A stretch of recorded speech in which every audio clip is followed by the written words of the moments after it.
You know, in the world that we live in now, there are so many different ways to see the world. It's all over the map. And from listening to these podcasts, I just was struck with, wow, I can have somebody tell me their worldview, and it's a very different one maybe than I hold, but I can still learn a lot from that person, how we as human beings can live together in a more compassionate and kind way.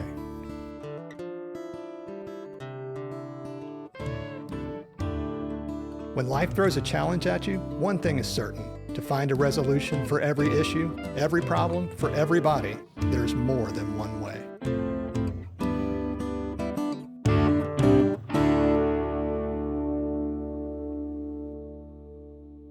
Hello, everyone, and welcome to another episode of More Than One Way. I'm Whitney Ross, and with me, as always, is my good friend, Thom Rasnick. Hey, Whitney, how's it going? Good, Thom. How are you? Good, I'm good. I'm really happy that we have another friend with us here today. Yeah.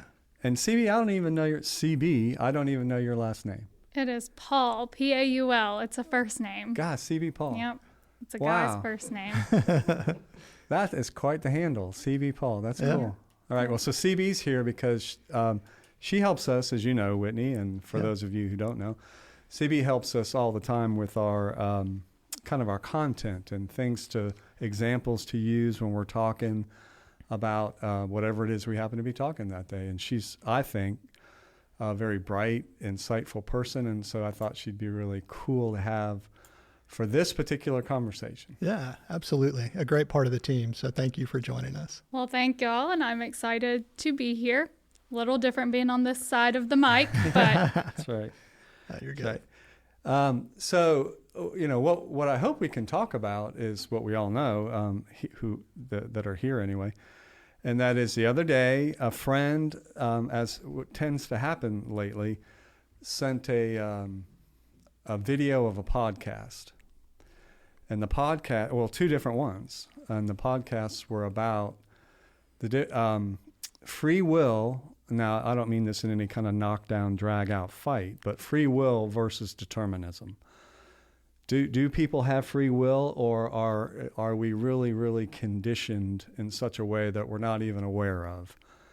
And the guy who was being interviewed is a Stanford neurobiologist and evolutionary biologist, Robert Sapolsky, and I think that's how you say his name. And he's just written a new book called Determined. And so, as the book says, he's going to come down on the side of we really don't have free will. We really, most of, if not for him, it's really all of what our behavior and how we live and the way we experience the world is a part of our mechanistic, biological, neurochemical system that is our body and our brain. And That's no small topic. That is no small topic. And this is the one y'all brought me in for. Yeah, Perfect. We've been waiting for just the right one. And this is it.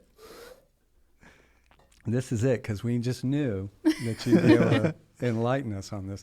But it's not a matter of is one better than the other. Mm-hmm. In the world that we live in now, there are so many different ways to see the world, to view the world, and it's all over the map. And these two are two kind of extremes, but at the same time, they're also worldviews, and it's not that they can't fit together. They can.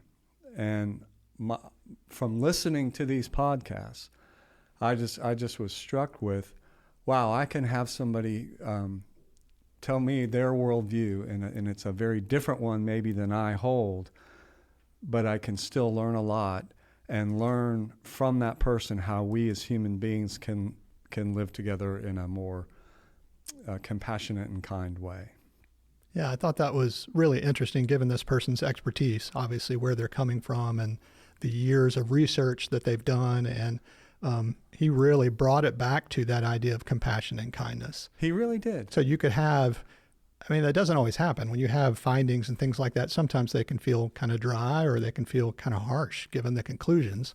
And he has lots of experience, and that all brought him back to the idea of, hey, we can treat each other a little better than we have. And, yeah. And here are some reasons maybe how to help us do that. Yeah, from his research, 50 years of researching the brain, it brought him all the way to a place where I might come from a different worldview, but arrive at the same place, and that is, you don't, as we've said in other podcasts, you don't always know what's going on with people, and their immediate behavior. You can't jump to conclusions about that because you have to go way back in his mind to see what brought them to the place where they are. There's biochemical reasons, there's environmental reasons, there's genetic reasons as to why someone is the way that they are. So, for instance, CB was telling us about something just the other day, right? Yeah, so when we were bringing up this subject, it just reminded me, not too long ago, I had started a diet. It was one of those diet apps that you can download on your phone, and it gives you a daily reading, and it's supposed to kind of help you like reset your mind to how you think about food and what you eat and how you exercise and whatnot. And so one of the daily readings, it really reshaped my mindset on some things that I was struggling with my food, especially sugar intake. And I just thought, man, am I like really, really just bad at saying no to sugary foods, donuts, cake, whatever. When you place it in front of me, I have the hardest time saying no to it. And I've been told over and over again, well, you need to have just a little bit of self-control, or if I can say no to it, you can say no to it.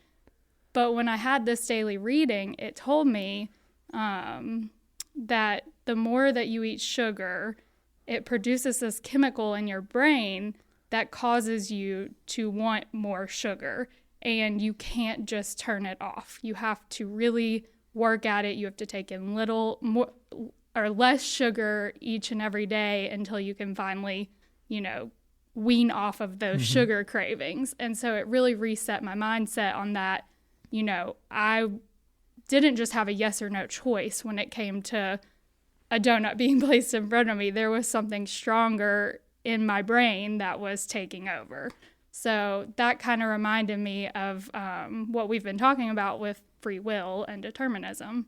Yeah, it's not as easy as it looks. It's not as easy simply as because I can resist the donut, you should be able to resist the donut. It doesn't work like that. And all of his brain research and genetic research says the same thing about that. Yeah. Over and over and over again. And so here's this scientist who's saying, we're heavily determined and influenced internally by our brain and our biochemistry, just like you were with the donut stuff. And you can't just turn that off. It takes a long time. And sometimes you can never. Sometimes what I heard from him was we just have to learn how to treat somebody who might not ever be able to say no to a particular thing. So, for instance, he talked about a family that was all overweight, and it just seemed to be a genetic thing. But that still didn't stop them from trying to lose weight, because that's just a big part of our cultural worldview. You're supposed to be fit and in shape, and yes, that can be very helpful and healthy. Well, for them, they were never going to be super skinny model type healthy, but they tried. And they tried and they tried, and they heard similar feedback from people. You just don't have enough willpower. You're just not trying hard enough. You got to get up earlier in the morning. On and on and on the thing went. And somehow or another, the daughter of this family came in touch with Robert Sapolsky, and they did a brain scan, and then I think they did some blood work too. And he said, none of that's true. None of what people are telling you is right. You have more of this particular chemical in your brain. And Whitney, I think you know the name of it. Yeah, I think it's leptin. Okay. I'm not 100% sure, but I'm pretty sure that's what it is. It's a chemical that kind of regulates hunger and how you feel full and those kinds of things in the brain. Right. Okay. So their family has more of that than the average person. And so you can't just overcome it. You can't. And so part of the deal might be somebody, who's just going to be a little bit heavier, but that doesn't mean they're not healthy. And that doesn't mean they're not a good person. And that doesn't mean they have no willpower, and on and on and on it goes. So, just listening to him, coming from his perspective, was challenging to me on the one hand as I tried to think about. I thought I had more free will than that, but at the same time, it was heartening.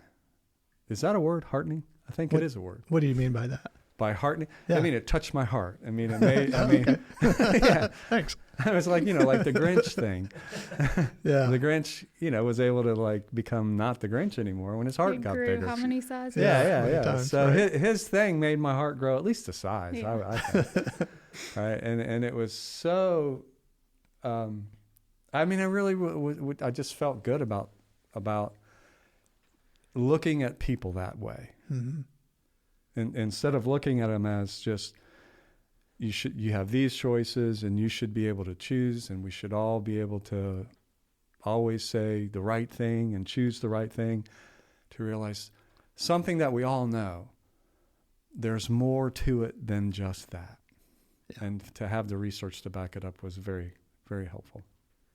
Yeah, and I think you and I had talked earlier, we're so quick to play comparisons. Yeah. Just in our world today. I mean, it's all about comparing ourselves or to people or situations. I mean, it seems like in our fast-paced world, that's just kind of where we go to quickly, instead of, like we've said in other podcasts, just taking the time to stop and think a little bit. Yes. Take the time to stop and think. And then now we have a whole nother section of information. Right. To say, no, you're not bad because you weren't able to resist that donut. Because this is what's going on inside of you, and it takes more than just simply willpower. Right? And I think it's interesting because, we've talked about a couple of food or eating related examples, but if we're talking about that same thing goes toward other decisions and behaviors as well. It does. And it can go to some that are really challenging in community that might have impacts on other people, much more so. He was going to take it all the way to our court system. Which on the one hand, is that's kind of scary. But on the other hand, it's he ends up kind of being a guy who goes to court to talk on behalf of what's the newest thing going on in brain research, and what does the brain research tell us about why people are behaving the way that, or maybe not why, but here's a contributing factor as to why this person is doing what they're doing. Mm-hmm.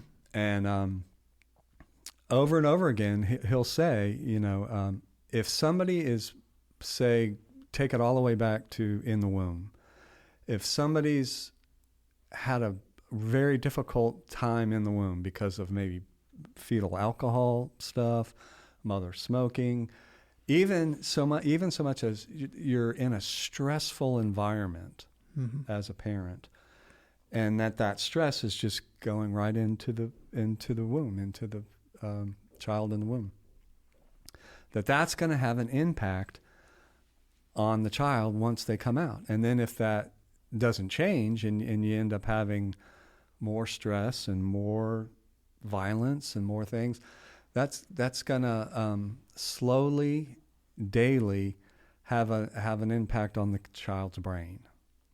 So much so that what he's gonna say is that the frontal cortex, that frontal lobe that helps us make decisions and do all that kind of stuff, won't get fully formed.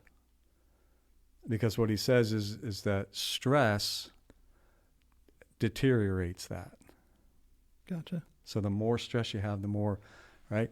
And so he's going to say that day after day after day of a life like that is going to affect not only their brain, but their genes, the person's genes.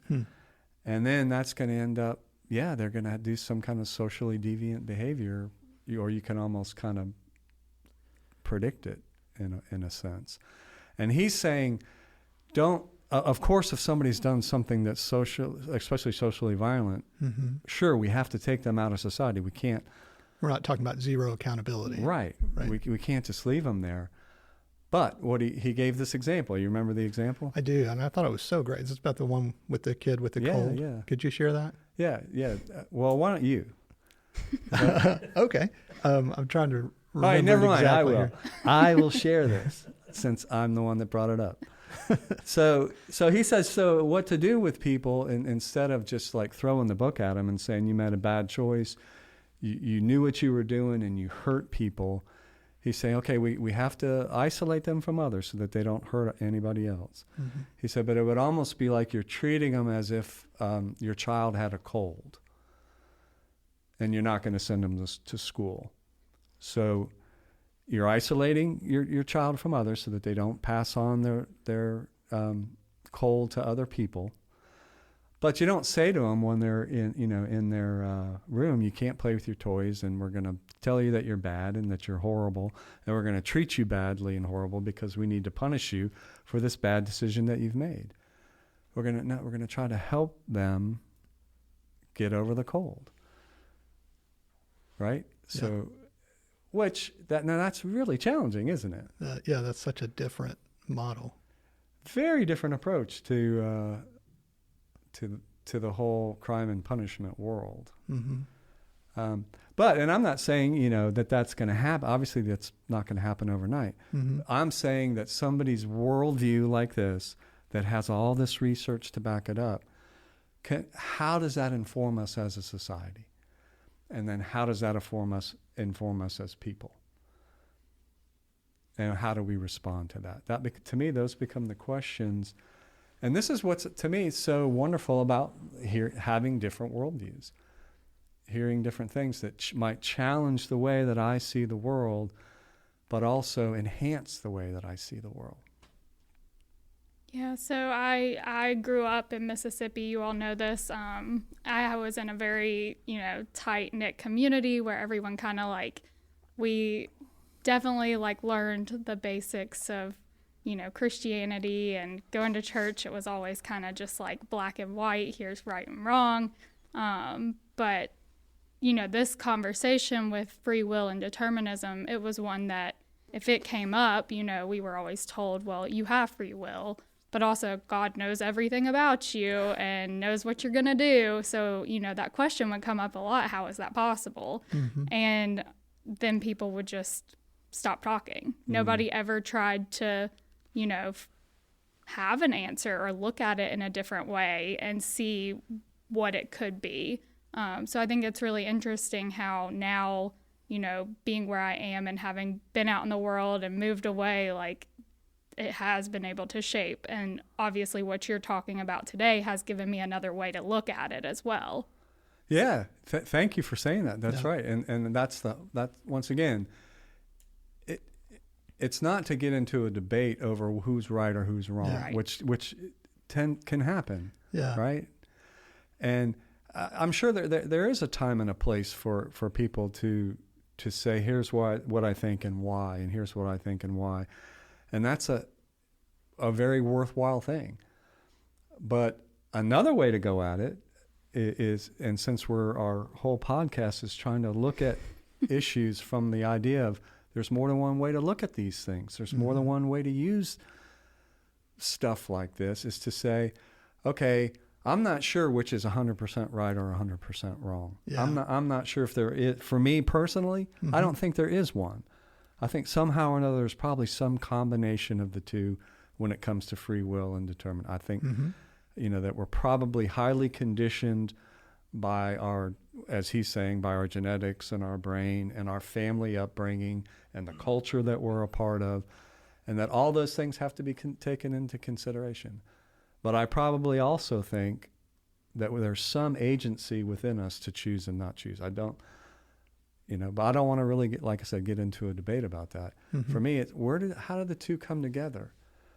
And from what can happen in a place like growing up in a small town, your thing on Mississippi makes me think of the movie Pleasantville.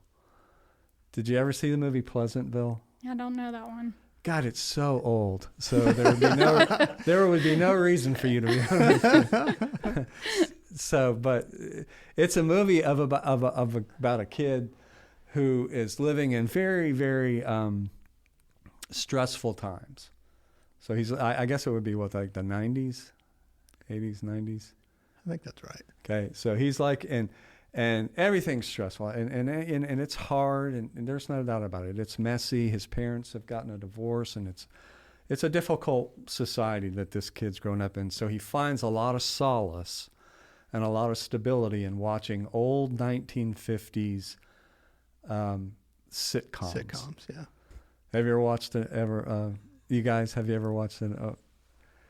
Oh my God! Yeah. Okay, so yes, for instance, yes, like an old 1950s sitcom would be like Leave It to Beaver, or Father Knows Best, something that really just painted an ideal situation where everybody's happy, everything is going well, right? And that was Pleasantville. No conflict. Pleasantville was all in black and white. They're always in black and white, but it is this ideal world, you know. Women know what they're supposed to do. Yeah. Men know what they're supposed to do. You know, the basketball team never misses a shot. It always goes in. There's no such thing as fire, so the fire department's there to get cats out of the trees. That's like the worst thing that goes on in town. Literally called the fire department multiple times in my life growing up to get cats out of the trees. Well, there you go. So I knew it. So Mississippi and Pleasantville feel very close to me, to one another. And that's a lovely place oftentimes to have that where everybody knows. We all have the same worldview. We're all on the same page. Everybody knows what they're supposed to do when it's the time to do it. And that works until it just simply doesn't work anymore. Until a mom comes along and doesn't want to be the one cooking all the time and cleaning all the time. And, you know, that maybe there's more to them, you know, right? Yeah. Or something comes along like in the movie where you read a book that's outside the norm and it challenges your life and it changes everything. And that's kind of like what, you know, free will determinism. It's kind of like what comes into my life, into my Pleasantville, and says, hey, how about looking at it this way for a little while and see what it does. And it can be disrupting. Yeah. It can be hard.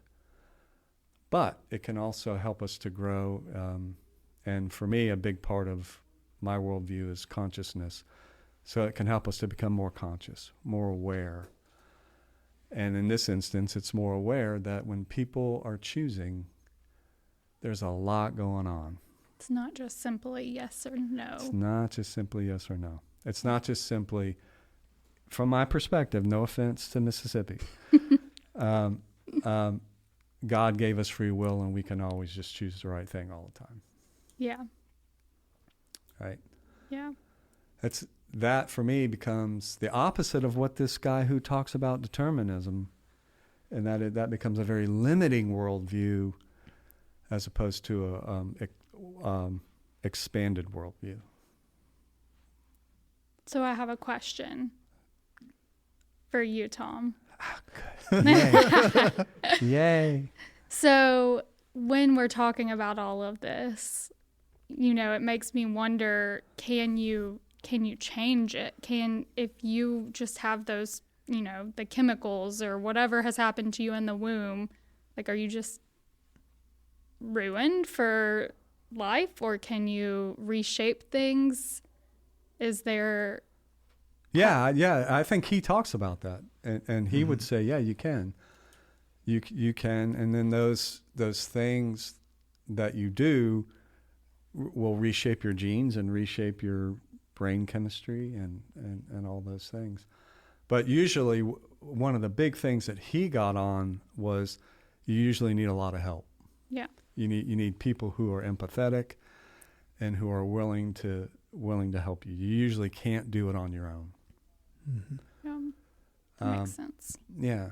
And I think within the spiritual tradition, they're going to say that. I think that's one of the reasons why, by and large, spiritual traditions want us to have some kind of supportive community. Mm-hmm. You know, a community that's not going to kind of say, oh, you chose wrong. Yeah. You're bad. You know, throw the book at them. which is unfortunate because sometimes that's what happens with communities. Mm-hmm. But a community that's going to say, okay, well, no, we're going to invest in this person, and we're going to see them for more than just one particular choice, good or bad, that they made. Yeah. Because we need help with that kind of stuff. And I think, when Thom and I were talking earlier, thinking about the donut example, or if I'm somebody else that has a major sweet tooth and just have to watch that, it's really hard. And I was thinking, gosh, I guess we all have our weaknesses, and then I was like, you know what? That's really the wrong way to look at it. The fact of labeling it a weakness when we all have our differences. We all have our according to this research, we all have our biological makeup differences. The fact that I would think of that as a weakness is more just part of my worldview coloring that versus just saying, you know what? Everybody has a different chemistry and a different makeup that puts them in a position to be where they are. Yeah. And to look at it that way, it's more helpful it's more kind to yourself as well as kind to other people. Yeah. And I've talked about this with other groups before, what I find is being kind to ourselves is a real gift. Yeah. I most of the people that I've been with in the 2 or 3 different groups that I've talked with we're really hard on ourselves. Yeah. We really don't cut ourselves much slack. And it really is a matter of kind of like what you were saying, CB, at the beginning with the sweets is, God, do I just have no willpower? Right. Am I really just that bad? And that doesn't help anything. That's once again why I like this guy who comes from his scientific background that can have more compassion oftentimes than people who come from maybe a religious background, but who are taught that somehow or another, yeah, you have this free will, and if you use it wrongly, you should be punished. So I'm with him on that. Even though my worldview is not the same as his, I'm with him on that because my experience is we're really hard on ourselves. Mm-hmm. We really, really perhaps have super high standards, and when we don't live up to those standards, we're just constantly berating ourselves. I think it's social media. No, but I do think social media contributes. It does. It's like what you're saying about the comparison. Yeah, it's just another avenue that we see that so much more frequently. Yeah. Just the curated ideal of what somebody puts forward versus the reality. Right. And I do think I see it both ways. Y'all know I'm on social media a lot, yeah. But I see some people have started like opening up about the realistic stuff more so in the past couple of years, but it definitely is an issue that, we look at Instagram and we compare ourselves, and especially with me with the sugar cravings, I'm like seeing these people who, are so fit and in shape, and they're like, you got to cut out sugar, you're doing it wrong. And it's like, oh, that is not what I need to hear. It's not that easy. Right. Yeah. I was laughing, sharing about, there's a reality show that was out a while back about these trainers that would put on a bunch of weight and then work with somebody that was overweight, and then they would just take the weight right back off and just be like, why can't you do this? I got fat and now I'm fit, and you should just follow the plan I gave you. And it's just like, boy, that's so cruel. Yeah. That's Pleasantville. Yeah. Yeah. Yeah. You just follow the plan. Yeah. And everything should go the way that it went for me. Right. And so it doesn't take into account any of the complexity of what it is to be a unique individual and the beauty of what it means to be a unique individual. That somehow or another, those two things go together. And God, I wouldn't have it any other way. When I think about it, when I sit, that was the other thing this guy talked a lot about that fits right in with the spiritual world. And that is, take the time to self-reflect. Take the time to notice how you're reacting to other people or to yourself based on your choices. And that's a scientist saying that. Yes, he is. Yeah, which is pretty cool. It is. He's saying you can have all the data in the world, and if you don't reflect on it a little bit, it'll just almost be meaningless. Because it all comes in service of how are we going to try to live together. Right? Yeah. How, one of the other stories that we were talking about earlier with him is that since he works at Stanford, he was at at the Stanford graduation.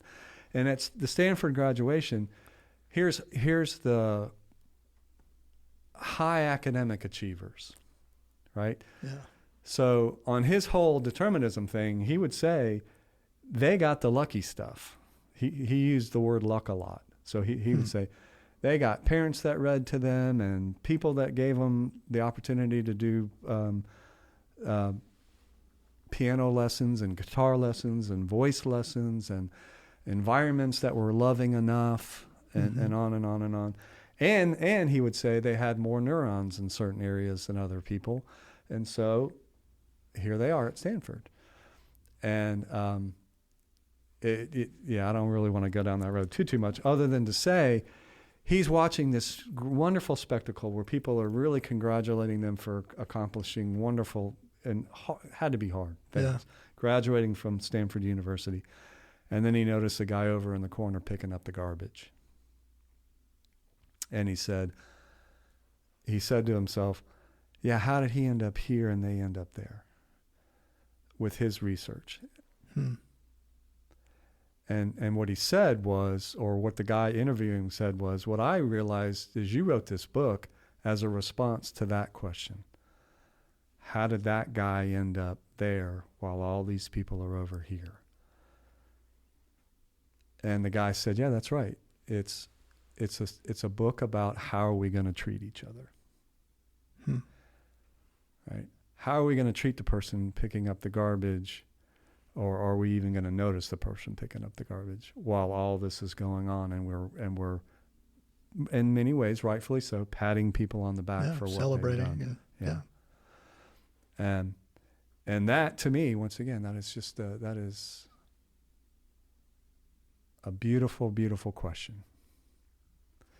Because we just don't know where the guy picking up the garbage, he may have worked just as hard, that's right, but not had the extra neurons, right, or whatever, or the social support, or the on and on and on, yes, and then all those things come into play when we see people in the jobs that they're in. Yeah. And if we can think about it that way, why I was personally so attracted to it is it goes in the same place that most spiritual traditions go. It would be a heck of a lot more compassionate of a world, and a better place to live, if we could think about it that way. Yeah. Help us not be so hard on ourselves. Yeah. And it's not an excuse. Like, it's not like I didn't get the neurons, so I'm not going to go to Stanford. I'm not going to work hard. Yeah. It's not an excuse, but also can just help you, remind yourself that, like, you're doing a good job. You just, you're being who you are, and you're doing it the way you're doing it, and that's good. Yeah, and I think that's it. I mean, it speaks to that uniqueness of each person, created in a unique way, which is really cool. We spend a lot of time trying to make everything Pleasantville, like you said. I mean, everything the same, and everybody's kind of on the same page, and how great that is. Yeah. But we're all unique. Yeah. And that's an exciting thing, because we all bring something different. Yep. And that's one we could talk about on the next episode. Well, guys, thank you so much for venturing into this topic, CB. We're glad that you were able to join us, and we're glad that you're listening with us, and hope that this discussion will give you just an inspiration to think more and listen more. Like Thom said, as we were exploring our own worldview, it's interesting to hear the perspective of others, and just let that sit with us for a while and see what we may learn or grow from that. We'll put some links in the show notes to the book and the podcasts that we mentioned, just so that you can check those out if you'd like to learn a little more. And if you have something that comes across that you think is really interesting and you'd love for us to talk about, please share that with us. We'd love to hear that, and we're always excited to be able to talk about things that are relevant and on your mind. So thanks so much, and we hope to have you with us next time.